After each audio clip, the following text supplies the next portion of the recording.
Okay, isang mapagpalang araw sa inyo lahat at ito muli ang inyong Pinoy Firearms Instructor na Gunsmith din naman. Bago tayo bumati at magpasalamat ay gusto ko lang munang basahin ang katanungan ni Armando Anabiensa. Okay, actually tatlong beses niya itong tinatanong eh. Pero wala tayo noong panahon na yun, nung tinatanong niya, wala tayong 1911. Kaya ngayon lang tayo nagkamero ng 1911. Wala tayong pandemo noon. Kaya ngayon na natin ito i-demo. Sabi niya, okay naman ang extractor po ng 1911 pero problema gusto ko linisin ayaw man matanggal. Siguro sa tagal ng hindi nalilinisan, nagka-carbon, mahirap na tanggalin. Baka may paraan po, hindi po bato basta-basta mababali yung extractor kapag ginamitan ko ng flat screw tapos pukpukin ng martilyo. Okay, tatlong beses niyang tinanong, pwede po ba sundutin ang flat screw tapos pukpukin ng martilyo? Okay. So, ang advice ko, wag pukpukin ng martilyo at i-demo ko sa inyo kung paano ito tanggalin ng safe. At bago yan ay gusto ko lang muna kayong pasalamatan dahil sa inyong pagla-like at pag-share ng ating mga videos dahil dumadami naman yung ating mga subscribers.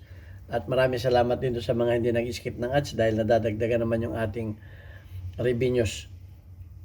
At lalo tigit maraming salamat dun sa dahil ang ating YouTube channel ay inilaan natin, tayo ay may mga beneficiaries. Meron tayong 6 na estudyante na tinutulungan, anak ng mga single parent na nahirapan makapagpaaral. So, tinutulungan natin sila, at least nabibigyan natin ng allowance.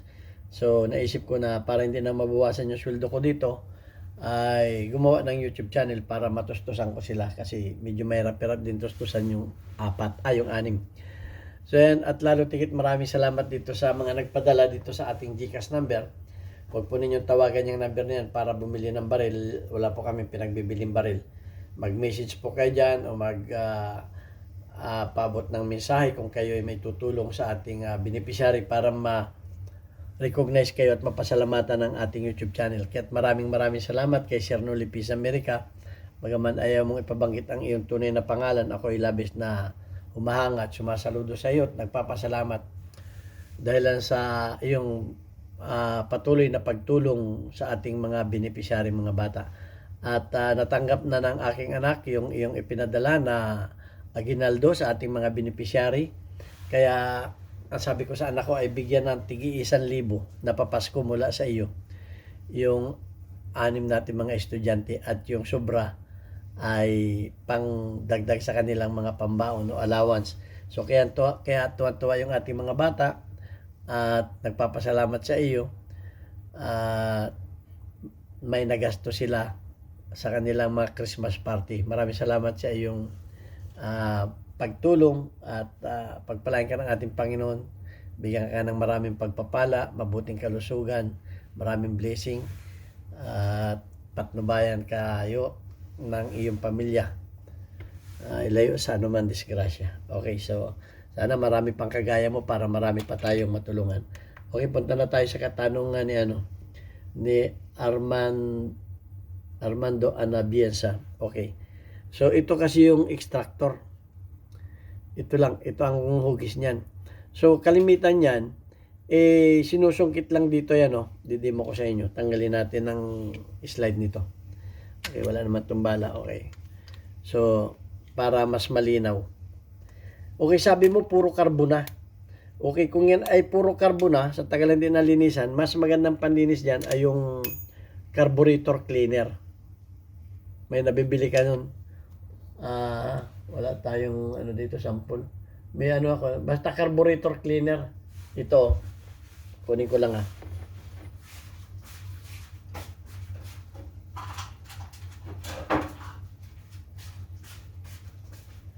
Ito yung carburetor cleaner.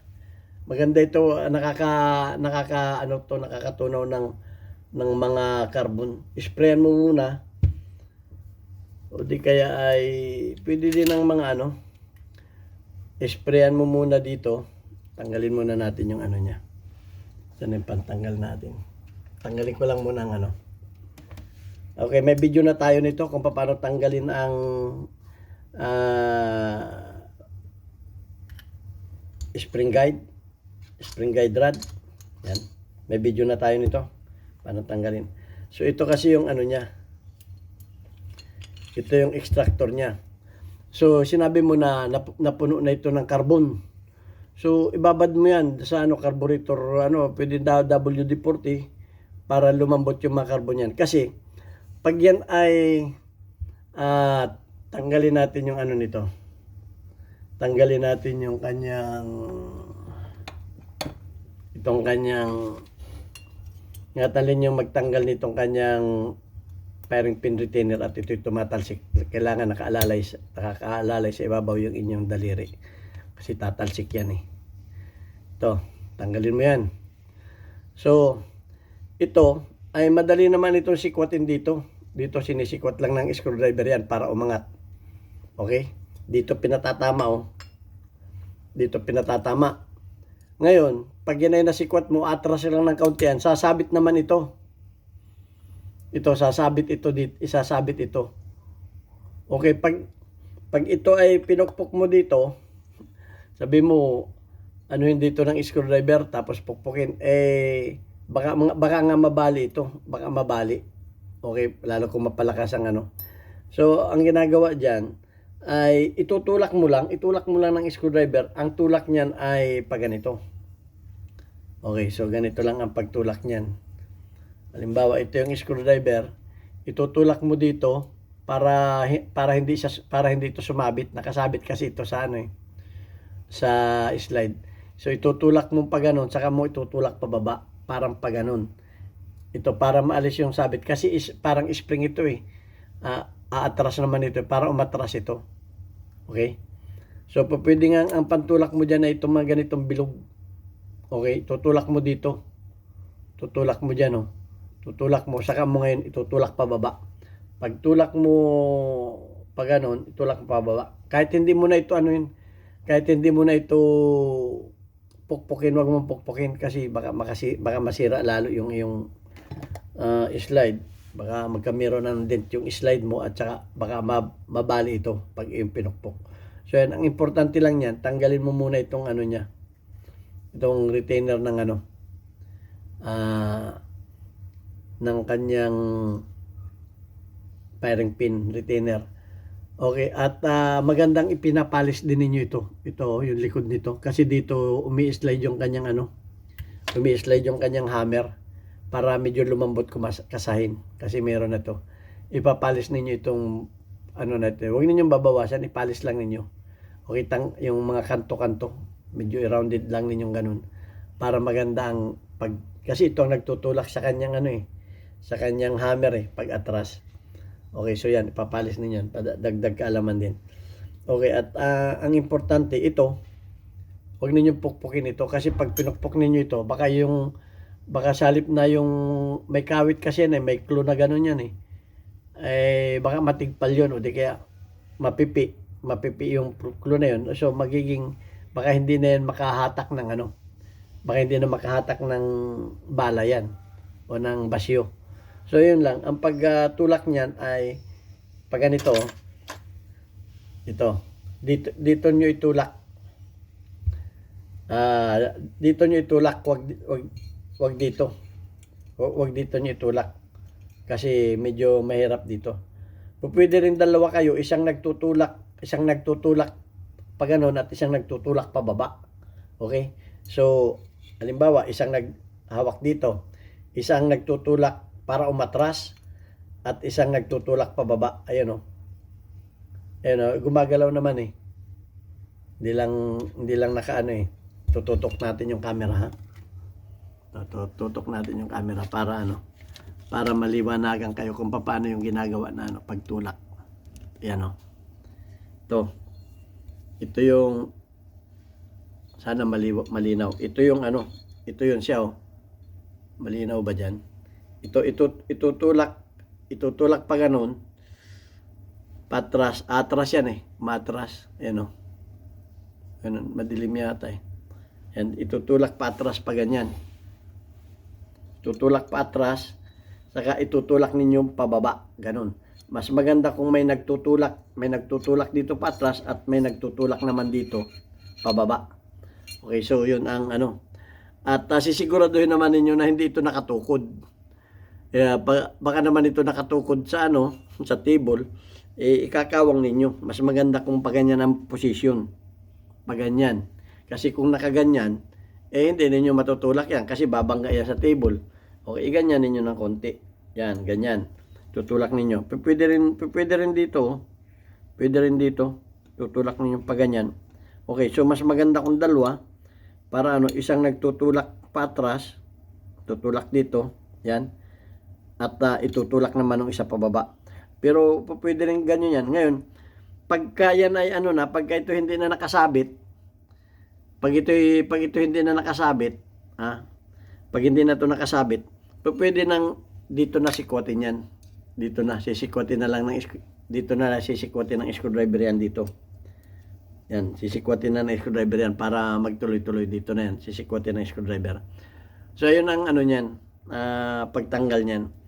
So, ganun. At kung talagang yan ay puro karbo na at madumi na, ay yun, spray mo muna ng ano, ng carburetor cleaner para lumambot yung kanyang carbon. So, yun lang ang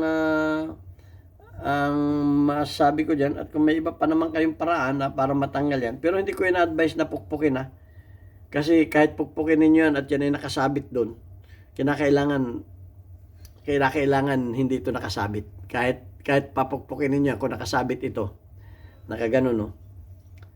Tingnan nyo. Yan, nakaganyan yan. Nakasabit kasi yan eh. Oh, sumasabit yan ganyan. Kung nakasabit yan, kahit ninyo pukpukin yan, hindi yan maano. Kasi nakasabit yan eh. Okay, na kailangan itulak muna ninyo yan para malis yung pagkasabit. Saka ninyo i-push pababa. Okay, so yun lang ang magasabi kong kasagutan dyan. At kung may alam pa naman kayong ibang kasagutan, ay di ibahagi din ninyo.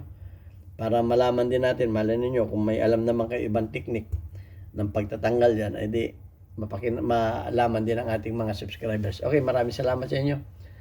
At hanggang sa muli natin video, magtanong na kayo tungkol sa 1911 kasi pagka kinuha na itong baril na to, wala na tayong pang demo. Kasi nga, kaya hindi ko agad dito nasagot, wala naman tayong pang demo. Ngayon, nagkameron tayo nito, nagkameron tayo ng pagkakataon na mag-demo.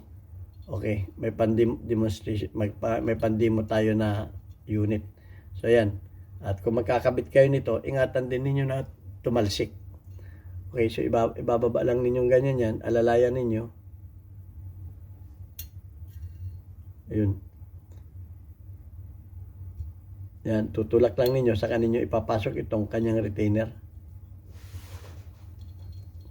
Pag ang retainer ay hindi pantay, hindi papasok, kinakailangan nakapantay siya. Yun. Ganun yung ipapasok siya. Yung ganun lang kadali, nakapasok na siya. So, ganun lang ang may video na tayo nito. Okay, at hanggang dito na lang yung ating video at babasahin ko lang muna itong ating mga community spotlight. Pasasalamatan natin. At mag-message lang kayo ng para mapasama rin kayo dito, mag-message, manood ng video. Ito may bago na tayo. Okay, shout out kay Gameboy, meron kang 76 na engagement. Shout out kay Adonis Pitogo, meron kang 4 engagement. Shout out kay Christine Lee, meron kang 57 engagement. Saglit lang tapos ko lang ito, isang 1 minute. Shout out kay Tongkos Vlog, meron kang 1 engagement. At shout out kay Alfred Monlihar, meron kang 41 engagement. Okay, maraming salamat sa inyo. Hanggang dito na lang at hanggang sa muli nating video. God bless. Thank you very much.